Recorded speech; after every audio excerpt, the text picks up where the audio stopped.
ሰላም ተመልካቾቼ እንኳን በሰላም ቆያችሁኝ። ዛሬ ይዤላችሁ የመጣሁት ቪዲዮ በጣም ጣፋጭ የሆነ መልኩ የሚያምር ለስላሳ አምባሻ ነው። አሰራሩም ከተለመደው ትንሽ ለየት ባለ መልኩ ነው ዛሬ ይዤላችሁ የመጣሁት። ቪዲዮውን እስከ መጨረሻው ተከታተሉ።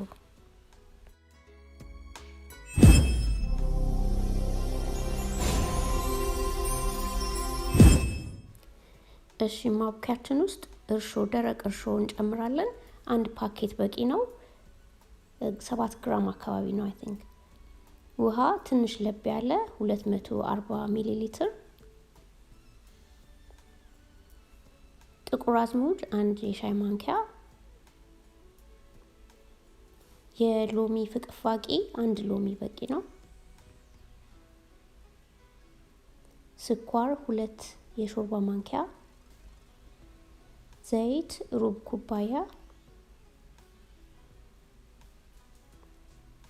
እና ማስለዋለን ስኳሩ እንዲሟሟ።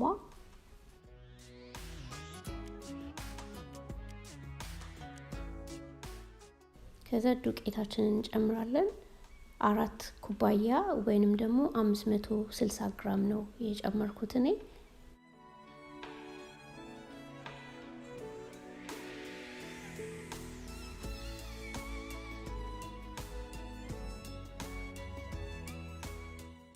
ጨው እንደ ፍላጎታችን ሳይበዛ። 1 የሻይ ማንኪያ ቤኪንግ ፓውደር።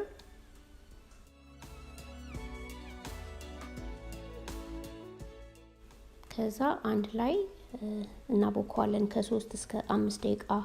በእጅም ቢሆን ችግር የለውም።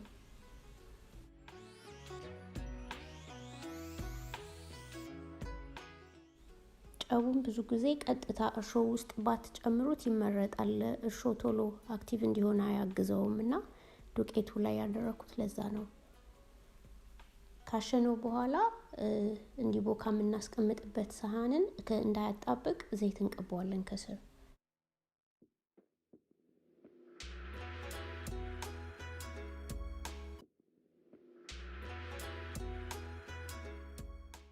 ከዛ ከላይም ትንሽ ዘይት ቀቡት። ለምን በላስቲክ የሚሆን በሆነ በምትከድኑበት ነገር በኋላ ስትገልጡት አይጣበቅም እና ለ1 ሰዓት ተኩል ያህል በደንብ እስኪቦካ እንቆያለን።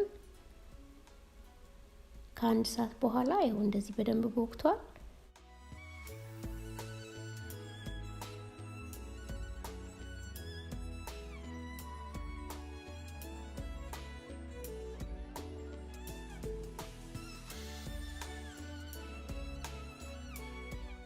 ከዛ ወደ ላይ የተነፋው እንደዚህ መለስ እናደርገውና የመጋገሪያ እቃችንን እንዳያጣብቅ ከስር ዘይት ትንሽ እንቀባውና እንጠፈጥፈዋለን።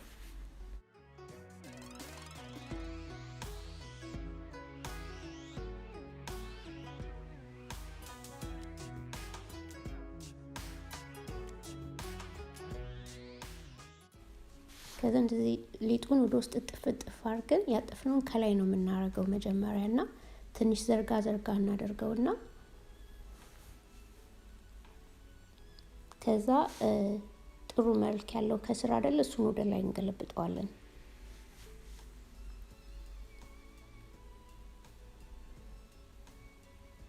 የጣታችን ምልክት ብዙ እንዳያሳይ ከላይ ማለት ነው። አምባሻ ስንሸልም እዚህ ጋር ልነግራችሁ የምፈልገው ቲፕ ከጫፍ እስከ ጫፍ አታስምሩት ስትሸልሙት። ለምን ሊጡን ወደ መሃል ነው የሚሰበስበው እና መጀመሪያ ላይ እንዴት እንደሚሰበስበው እዚህ ጋር አሳያችኋለሁ። ከዛ እኔ የማደርገው ምንድነው ከመሃል ወደ ውጪ ነው የምወጣው በየአቅጣጫው እያዞርኩኝ ማለት ነው። እንደዛ ከሆነ የፈለግነውን ቅርጽ ይዞ ይወጣል እንዳለ ቅርጹን እንደጠበቀ። እጃችንንም ከፍ ዝቅ እያደረግን ካሰመርን አይጎትተውም ሊጡን። እኔ እዚህ ጋር እየተጠቀምኩ ያለሁት የፔስትሪ መቁረጫ ነው። ከሌላው ከቢላ ከሹካ ይሄ ስለተመቸኝ ነው፣ ግን የፈለጋችሁትን መጠቀም ትችላላችሁ።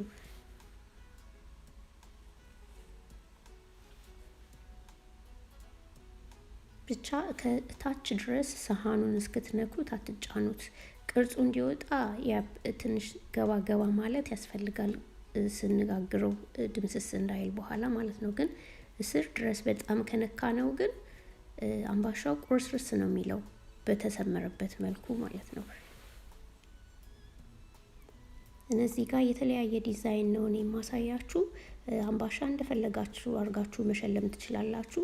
ግን ለበዓልም ወይ እንደዚህ ሰው ፊት የምናቀርበው ነገር ሲሆን መልኩ ቆንጆ የሆነ ሲወጣ ደስ ይላል እና የፈለጋችሁትን አይነት ዲዛይን ማድረግ ትችላላችሁ። ይሄ ጀስት ሳምፕል።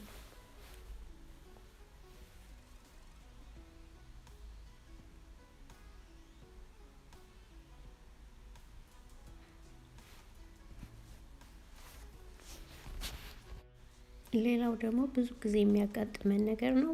አምባሻ እንደዚህ ሸልመነው አሳምረነው በስሎ ሲወጣ ድምስስ ይላል፣ ይጠፋል ቅርጹ እና እንደዛ እንዳይሆን ሊጡ አይቅጠን። በጣም ከቀጠነ ቅርጹን ጠብቆ አይወጣም፣ ይጠፋል። እና እኔ መጀመሪያ ሳቦካ እንዳያችሁት በጣምም አይድረቅ፣ በጣምም ደግሞ ለስላሳ አይሆን።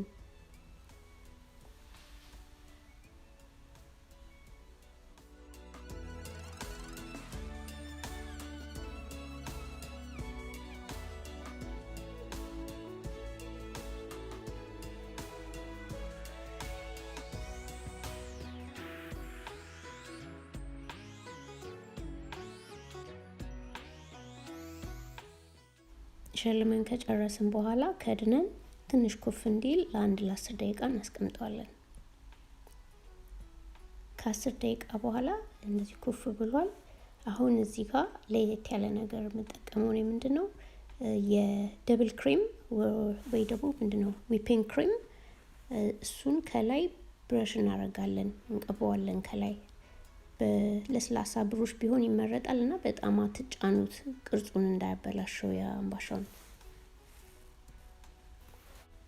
ደብል ክሬም የማታገኙ ከሆነ እርጎ መጠቀም ይቻላል። እዚህ ጋር እርጎ ስኳር ያለበት እርጎ አለ አይደለ? ግን ፍሩት ያለበትን ሳይሆን ፕሌኑን ማለት ነው። እሱን መጠቀም እንችላለን በክሬሙ ፋንታ።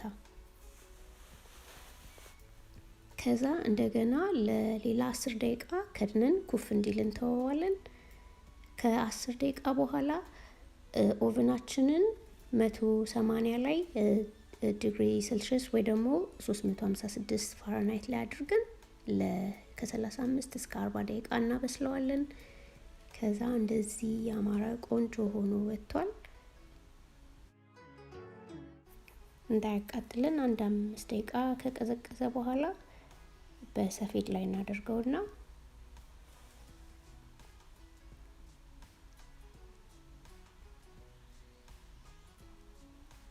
እኔ የማደርገው ምንድነው እዚህ ጋር ለስላሳ ነው አምባሻው ኦልሬዲ፣ ግን በጣም ልስልስ ያለ እንዲሆንላችሁ ጨርቅ ከስር ታደርጉና ወይ ደግሞ የኪችን ፔፐር ታረጉና ከላይ በላስቲክ ትኩስ እያለ እንደዚህ ሸፍኑት ለተወሰነ እስኪቀዘቅዝ ድረስ ማለት ነው። አይኖ ያልበዋል፣ ግን ጨርቁ ወይ ቲሹ ካረጋችሁበት እንትን አይልም፣ እንዳያልበው ይከላከልልናል። ግን ስቲል አምባሻው በጣም ለስላሳ ነው የሚያደርገው። ይሄ ለድፎም ለሌላ ዳቦም ሊሆን ይችላል። ከላዩ ድርቅ ያለ እንዳይሆን ከፈለጋችሁ እንደዛ አድርጉት እስኪቀዘቅዝ ድረስ። እኔ ሁሉ ጊዜ ነው እንደዛ ማደርገው። በጣም ልዩ ነው ከሌላ ጊዜው ማለት ነው። ለስላሴው በጣም ቆንጆ ነው፣ ምንም አይሆንም። ከዛ ከቀዘቀዘ በኋላ ጨርቁን ማንሳት።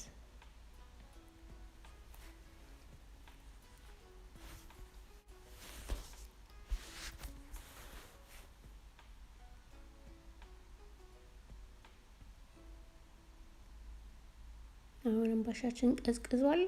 እንግዲህ እናያለን ምን እንደሚመስል። ቆርሼም ውስጡ እንዴት እንደበሰለ አሳያችኋለሁ።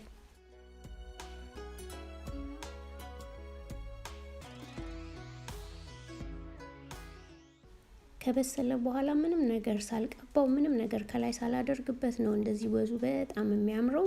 ቅርጹንም እንደምታዩት ምንም ሳይበላሽ ነው የወጣው።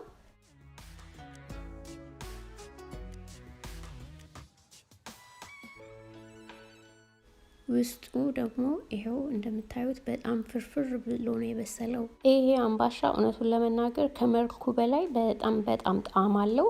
እና ትወዱታላችሁ ብዬ ተስፋ አደርጋለሁ። ሞክሩት የምትፈልጉ ሰዎች እና አስተያየት አስቀምጡልኝ። አዲስ የሆናችሁ ሰዎች ሰብስክራይብ ማድረግ አትርሱ። እስካሁን ስለተከታተላችሁኝ በጣም አመሰግናለሁ። በአዲስ ቪዲዮ እስክንገናኝ መልካም ጊዜ